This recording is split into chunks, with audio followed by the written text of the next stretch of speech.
제가 대학교 다닐 때 저희 학교 전체에서 표씨는 저 혼자였습니다. 제가 군대를 갔다 왔더니 표씨가 한 명 들어온 거예요. 그래서 제가 누구냐면 제 고향 옆집에 사는 사람이에요. 그래서 거기까지 쫓아올 줄은 몰랐습니다. 그런데 이 후배의 이름이 조금은 특이해요. 좀 기억하기가 좋아요. 이름이 금이에요. 금. 그래서 표금. 사람들이 저를 볼 때마다 묻습니다. 금이하고 어떤 친척 관계냐고. 제 고향 옆집인지는 모르지만 다 표씨니까. 그래서 제가 말했습니다. 맞습니다. 표씨는 본이 하나이기 때문에 다 친척인데 사실은 그 친구는, 그 후배는 저의 먼 고모입니다. 그래서 학교 가면 제가 선배이지만 집에 오면 내가 고모야 막 이러는 후배였는데 사람들마다 이렇게 묻습니다. 저에게 자주 했던 질문이 뭐냐면 표씨 중에 유명한 사람 누구냐고. 그 질문에는 이런 의미가 들어있는 겁니다. 당신은 어떤 배경을 가지고 있는 사람입니까? 이 말이에요.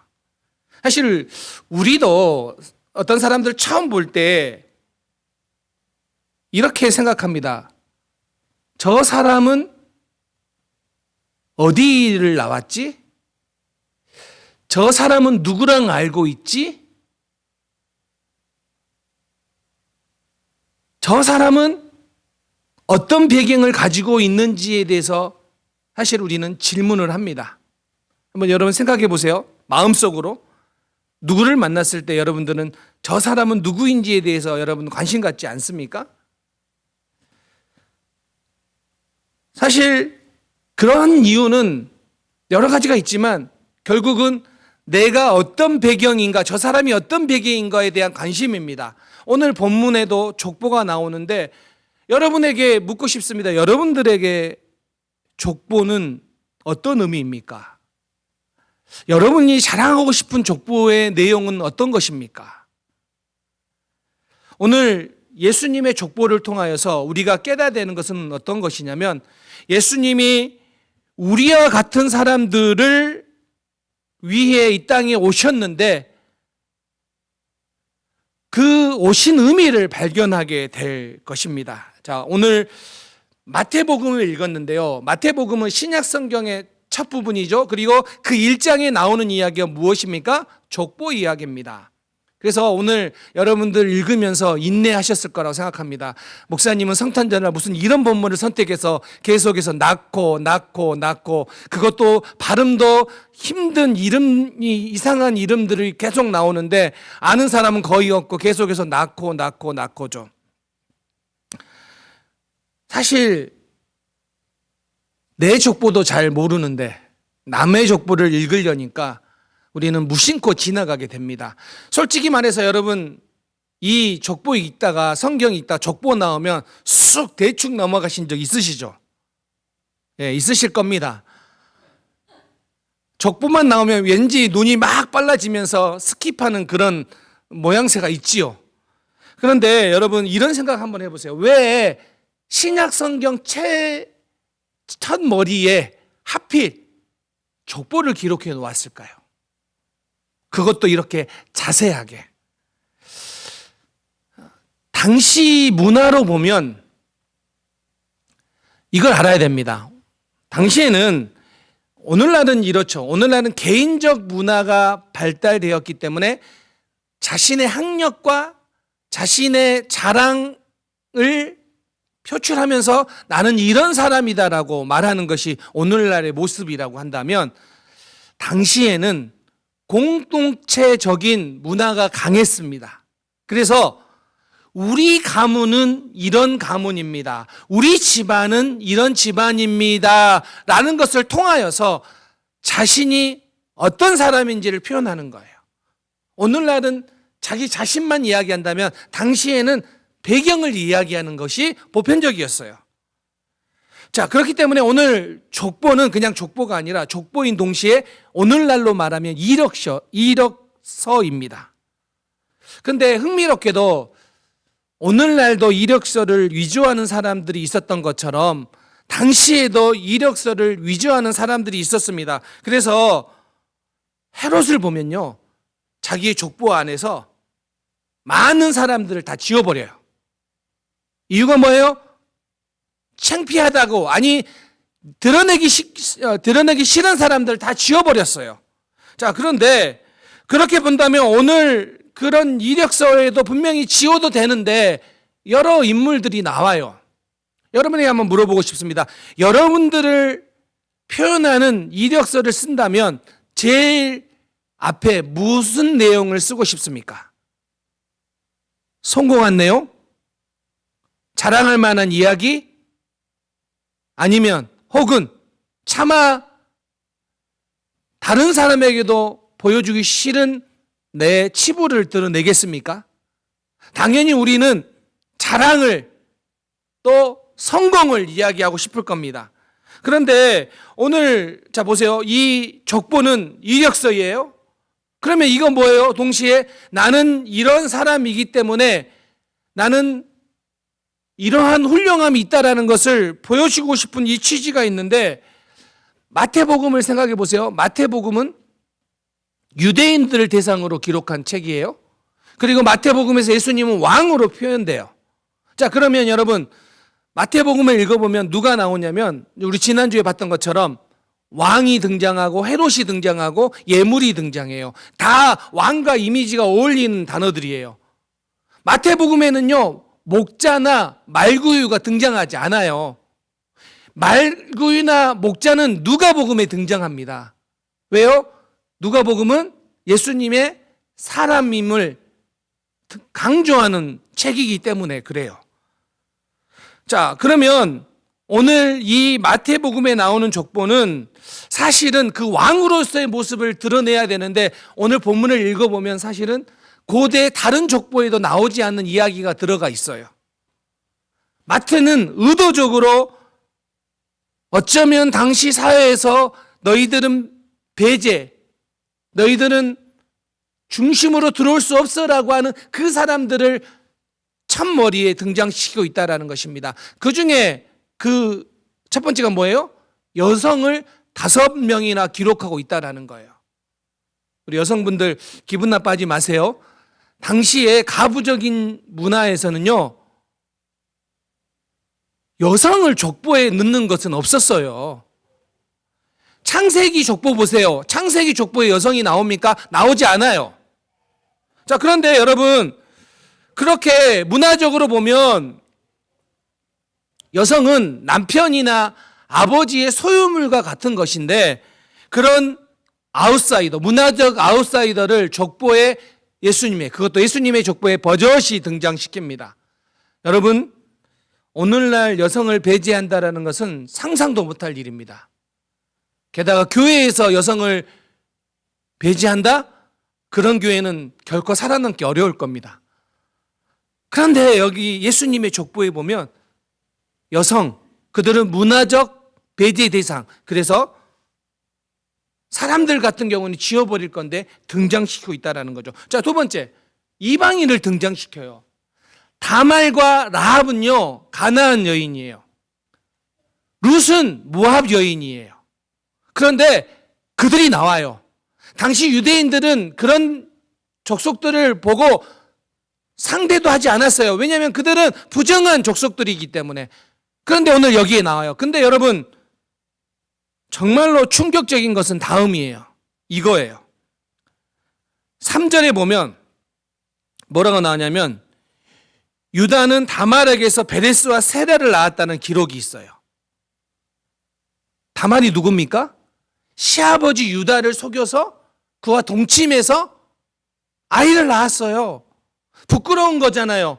그 부끄러운 역사를 이 성경에 기록하고 있어요. 그런데 여러분, 여기서도 보세요.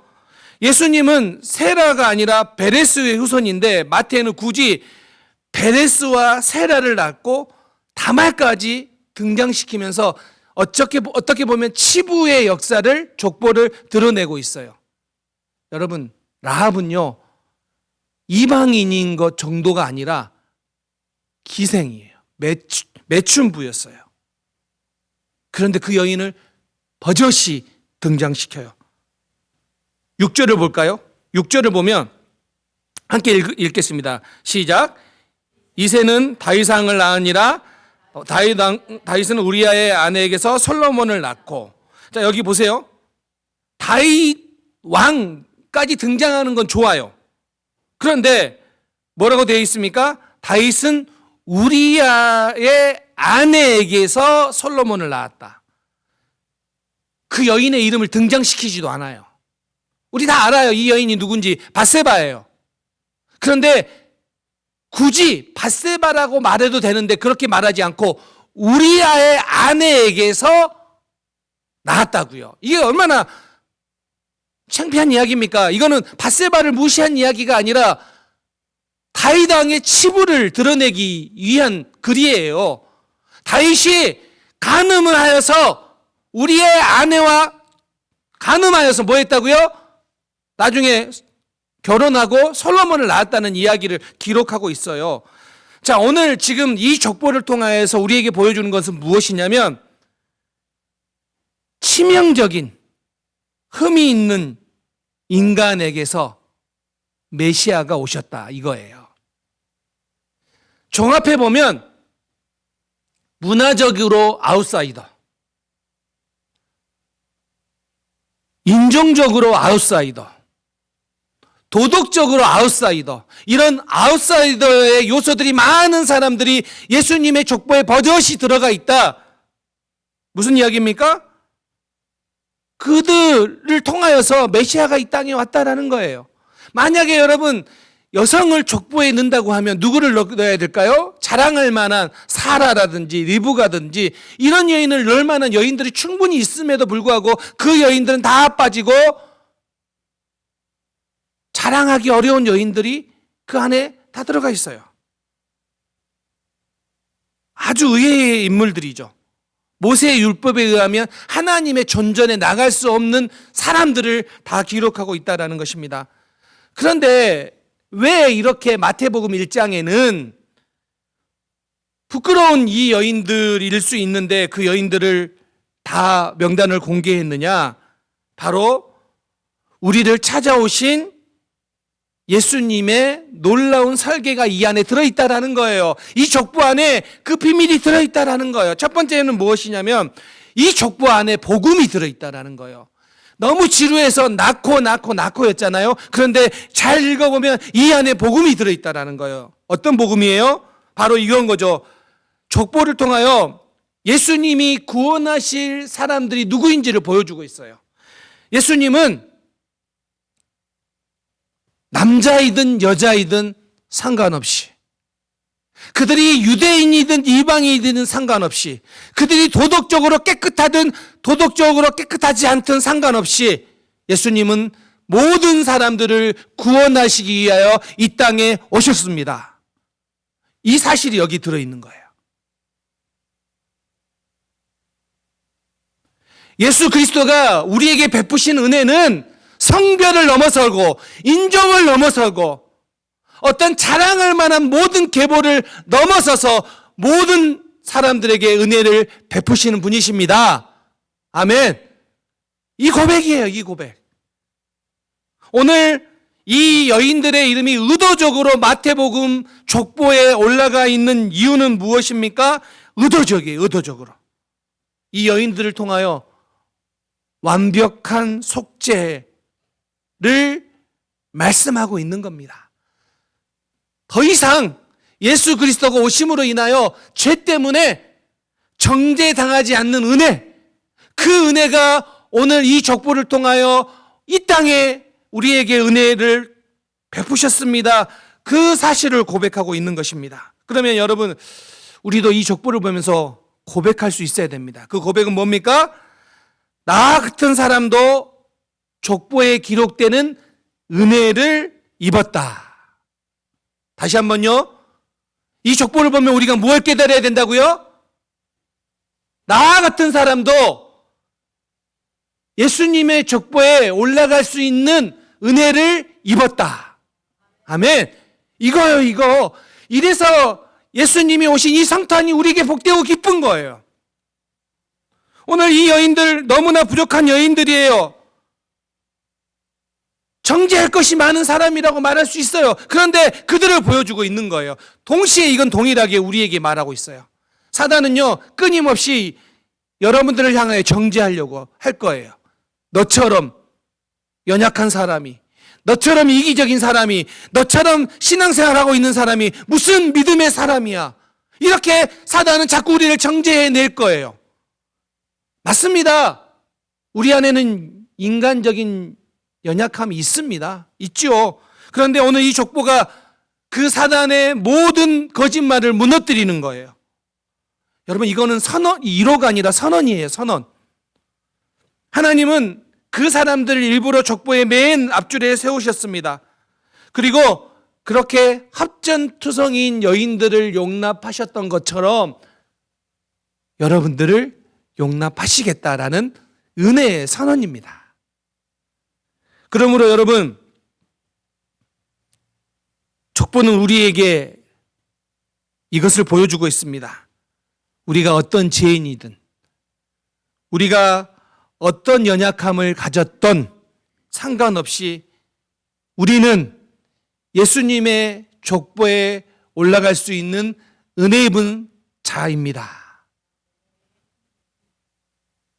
이렇게 하나님이 이 여인들을 인정하셔서 족보에 올렸던 것처럼 하나님은 오늘 우리를 부끄럽게 여기지 않으세요. 히브리서 2장 11절 말씀을 한번 읽어볼까요? 함께 읽겠습니다. 시작.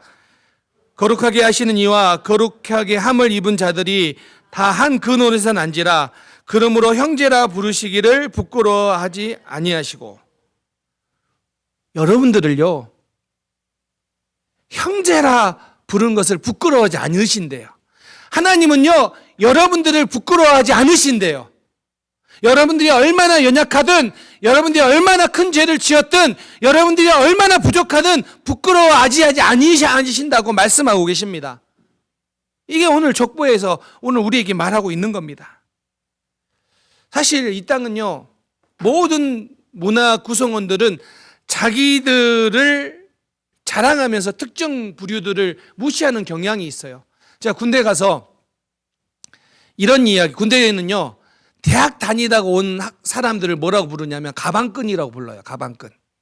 근데 그 가방끈들의 약점이 보편적으로 있어요. 뭐냐면 힘을 쓰거나 또 기술적인 것들에선 약해요. 그런 사람들이 많아요. 그래서 군대에서 힘을 쓰거나 기술을 써야 되는 일을 할 때 이 대학 다니다 온 사람들 중에서 잘 못한 사람들이 많아요. 그러면 고참들이 항상 뭐라고 했냐면 이런 가방끈들, 이것들. 그래서 가방끈들을 무시했어요. 그런 문화가 보편적으로 있어요. 여러분, 사회 나가면 어떻게 합니까? 사회 나가면 어디 대학 출신이냐? 그런 것으로 인하여서 서로 그룹을 짓고 서로 밀어주고 이런 분위기가 있지 않습니까? 세상은 그렇다라는 거예요. 그런데 예수님은 이 기준을 족보에서 완전히 뒤엎으셨다라는 거예요. 세상은 혈통, 돈, 인종, 계급 이것들을 강조하지만 예수님이 말씀하시는 거예요. 교회 밖에서는 그걸 강조하지만 교회에서는 그걸 강조하지 않는다는 거예요. 그걸 뒤집겠다라는 거예요. 그래서 여러분, 예수님은 인종과 돈과 문화와 도덕과 계급을 넘어서 여러분을 사랑하십니다. 아멘. 혹시 이 자리에 앉아 계시면서 간혹 나는 변두리에 있는 것 같다라고 느끼시는 분 있으십니까? 간혹 나는 교회에서 혹은 나는 세상에서 변두리의 주변부에 있는 사람이야 라고는 생각을 하시는 분들 계십니까? 여러분들은 그런 생각을 할 수 있지만 우리 주님 안에서 변두리는 없습니다. 주님은 모두를 세상에서 변두리의 주변부에 있다라고 하는 사람들을 포함하여 모두를 사랑하시고 은혜를 베푸십니다. 두 번째, 성탄은요, 하나님의 능력이 임한 사건입니다. 자, 마태복음 오늘 1장 1절에서 뭐라고 이야기하냐면 이렇게 이야기하죠. 아브라함과 다윗의 자손 예수 그리스도의 계보라. 이렇게 시작하죠. 이 계보라는 단어가 헬라어로 게네시스예요. 그런데 1장 18절에서 또 나옵니다. 예수 그리스도의 나심은 이러하니라. 이 나심도 헬라어로 게네시스예요. 자, 게네시스라는 단어가 그러면 구약에는 어디에 나오냐면요. 자, 구약은 히브리어로 쓰여 있지만 그 히브리어 성경을 헬라어로 처음으로 바꾼 성경이 70인역이라고 제가 설명 많이 했죠. 그 70인역에 보면 이 게네시스라는 단어가 나오는데 어디에 나오냐면 창세기 2장 4절에 나옵니다. 이것이 천지가 창조될 때 하늘과 땅의 내력이니라 할 때 이 내력이 뭐냐면 바로 게네시스예요. 그리고 창세기 5장 1절에 보면 이것은 아담의 계보를 적은 책이니라라고 할 때 이 계보가 뭐냐면 헬라어로 게네시스예요. 자, 그러면 어디에 나옵니까? 땅의 기원이 게네시스고 인간의 기원이 뭐예요? 게네시스예요. 세상의 시작과 인류의 시작을 쓸 때 이 게네시스라는 말을 사용했습니다. 그리고 마태복음 1장에서 신약성경 처음 1장에서 예수 그리스도의 나심이 게네시스이고 예수 그리스도의 계보가 게네시스예요. 그러면 이 게네시스라는 단어를 통하여 뭘 보여주고 있냐면 이스라엘 역사를 압축해서 보여주고 있는 거예요. 자, 이스라엘 역사는 하나님이 주도하시는 구원의 역사이며 그 구원은 하나님이 개입하심으로 이루어지고 있습니다. 이게 게네시스예요. 창세기에 나오고 마태복음에 나오면서 뭘 보여주고 있습니까? 바로 하나님이 주도하는 역사, 그리고 하나님이 구원하시는 역사를 보여주고 있는 것입니다. 그래서 여러분 마태복음 1장을 우리가 쭉 보다가 누가 누구를 낳고 하다가 16절에 가면 낳고라는 단어가 사라져요. 자, 보세요. 16절 말씀 한번 읽어보겠습니다. 시작. 야곱은 마리아에게서 남편 요셉을 낳았으니 마리아에게서 그리스도라 칭하는 예수가 나시니라. 야곱은 마리아의 남편 요셉을 낳았으니 마리아에게서 그리스도라 칭하는 예수가 나시니라. 여러분 이상하지 않으세요? 여기서도 보편적으로 하면 아버지가 아들을 낳았다가 지금 계속해서 반복되는 단어예요. 아버지가 아들을 낳았다. 그러다가 지금 여기에서 뭐라고 해야 되냐면 원래대로 해야 되냐면 그 흐름을 따르면 요셉에 가서는 요셉이 예수 그리스도를 낳았다라고 해야 되는데 그렇게 표현하지 않아요. 뭐라고 나옵니까? 마리아에게서. 갑자기 아버지는 사라지고 마리아에게서 그리스도라 칭하는 예수가 나시니라 이렇게 이야기하고 있어요. 이게 뭘 이야기하고 있는 겁니까? 무엇을 이야기합니까? 예수 그리스도는 성령으로 잉태했기 때문에 마리아에게서 낳았다라고 표현하고 있는 것입니다. 하나님의 능력으로 예수 그리스도가 이 땅에 오신 것을 강조하고 있는 것입니다. 그래서 성탄은 하나님의 능력이 임한 사건입니다. 하나님의 능력이 임한 사건이에요. 오늘 이 성탄을 맞이하면서 우리는 예수님이 태어났다가 아니라 그 정도가 아니라 하나님의 능력이 임하여서 예수 그리스도가 이 땅에 오셨습니다. 그래서 우리가 기뻐하는 거예요. 그래서 우리가 예배하고 찬양할 수 있는 거예요. 여러분 삶에도 하나님의 능력이 임하십니다. 다시 한번요. 여러분 삶에도 하나님이 능력이 임하십니다.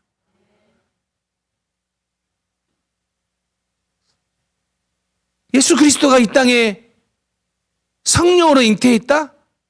당시 사람들도 믿을 수 없을 만한 놀라운 이야기 아니었겠습니까? 그런데 그 능력이 임하여서 예수 그리스도가 이 땅에 오신 것처럼 어쩌면 지금 여러분의 삶에 도저히 불가능하게 보이는 절망적인 상황들이 있을 수 있습니다. 그런데 그곳에도 하나님의 능력이 임할 수 있습니다. 이 믿음을 믿는 거예요. 여러분, 지금 한번 생각해 보세요. 지금 내 인생에서 이것은 도저히 안 될 것 같아 라고 하는 문제가 어떤 것입니까? 자녀의 문제? 경제적인 문제, 건강의 문제, 여러분 가정의 문제, 도저히 인간의 힘으로는 안 될 것 같은 수많은 문제들이 있을 수 있습니다. 그런데 오늘 이 성탄을 맞이하면서 우리가 소망해야 되는 것은 하나님의 능력이 임하셔서 예수 그리스도가 이 땅에 오셨던 것처럼 오늘도 이 성탄을 통하여 하나님의 능력이 여러분 가운데 임하게 될 줄 믿습니다. 그 믿음을 가지고 우린 또한 이 성탄절을 맞이해야 하는 거예요. 그 능력으로, 그 은혜로 성탄을 맞이하는 겁니다. 도저히 희망이 없을 것 같은 그 문제에 하나님의 능력이 임하는 은혜를 누리시기를 우리 주님의 이름으로 축원합니다. 아멘. 이제 말씀을 마무리하려고 합니다. 여러분 잘 아는 이야기일 겁니다. 제1차 세계대전 1914년 12월 24일에 있었던 일입니다. 독일과 연합군이 전쟁을 하고 있었습니다. 이 전쟁은 장기간 지속되면서 이제는 수십 미터, 수백 미터를 마주하면서 대치하고 있는 상황입니다. 그래서 서로 참호 속에서 숨어서 이제 지쳐가지고 집에도 가지 못하고 이 성탄절을 맞이하게 된 겁니다. 12월 24일. 그때 독일군 진영에서 어떤 한 사람이 조그만 크리스마스 트리를 들고 나오면서 노래를 부릅니다. 캐럴을 부르죠. 이쪽 연합군에서 그 모습을 보면서 이게 속임수다라고 생각할 수 있어서 총을 들고 조준을 합니다. 그런데 이 나온 병사가 무장을 하지 않는 채 나와서 캐럴을 부른 것을 보고 그것이 무장한 것이 아니라 속임수가 아니라는 걸 알게 됩니다. 그러자 그 캐럴을 계속 부르고 있자 영국 이쪽 연합군 쪽에서도 캐럴을 부르기 시작합니다. 그 캐럴이 고요한 밤 거룩한 밤입니다. 어느덧 독일 진영에서도 병사들이 나와서 독일어로 고요한 밤 거룩함을 부르고 연합군 쪽에서도 병사들이 나와서 영어로 고요한 밤 거룩함을 부르고 그곳에서 두 다른 언어이지만 동일한 찬양을 부르게 됩니다. 그리고 그들은 서로가 가지고 있는 보급품을 나누어서 서로 교환을 합니다. 그리고 비공식이지만 성탄절에는 서로에게 총구를 겨누지 말자라고 합니다. 그리고 성탄절날 전쟁 중에 서로 죽고 죽이는 그 전쟁 중에 병사들이 나와서 축구를 합니다. 그리고 그런 일들이 계속해서 퍼졌습니다. 성탄절이기 때문에. 성탄절에 평화가 임한 놀라운 사건이죠. 사랑하는 성도님들, 이처럼 성탄은 하나님의 은혜가 놀랍게도 임한 사건입니다. 오늘 세상의 생각으로 여러분의 삶이 가득 채워져 있다면, 난 이렇게 부족한 사람이야, 나에게는 하나님의 능력이 임하지 않을 것 같아 라는 그런 생각으로 여러분에게 가득 차 있다면 이 성탄을 맞이하면서 이 성탄이 하나님의 능력이 임하였다라는 그 소식이 오늘 여러분에게도 동일하게 적용될 줄 믿습니다. 그래서 여러분, 예수님은 여러분의 부끄러운 과거, 부끄러운 그 과거조차도 족보의 한 페이지에 올리셨는데 왜 우리는 그 과거를 우리의 인생의 마침표라고 생각하고 살아가고 있는지 모르겠습니다. 다시 한번 여러분 기억하십시오. 예수님은 여러분의 모습이 그게 어떠하든지 그게 부끄러울지라도 예수님의 족보에 올리셨습니다. 그러면 오늘 이 땅을 살아간 우리는 그 과거의 부끄러움이 더 이상 우리의 수치나 우리의 정죄함이 아니라 예수님의 은혜 받은 자로서의 그 삶을 살아갈 수 있음을 기억하십시오. 그래서 성탄은요, 여러분에게 이렇게 선언하고 있습니다. 하나님이 우리 인생의 족보를 다시 써준 날, 이게 성탄입니다. 부끄럽다고 생각하지 아니하고 우리를 받아주신 그 놀라운 날이라는 것입니다. 그래서 여러분, 이 성탄의 기쁨이 여러분의 가정 가운데 충만하시기를 주님의 이름으로 축원합니다. 아멘. 이 성탄의 기쁨이 여러분을 뛰어넘어서 여러분 이웃들에게도 흘러가기를 우리 주님의 이름으로 축원합니다. 아멘. 기도하겠습니다.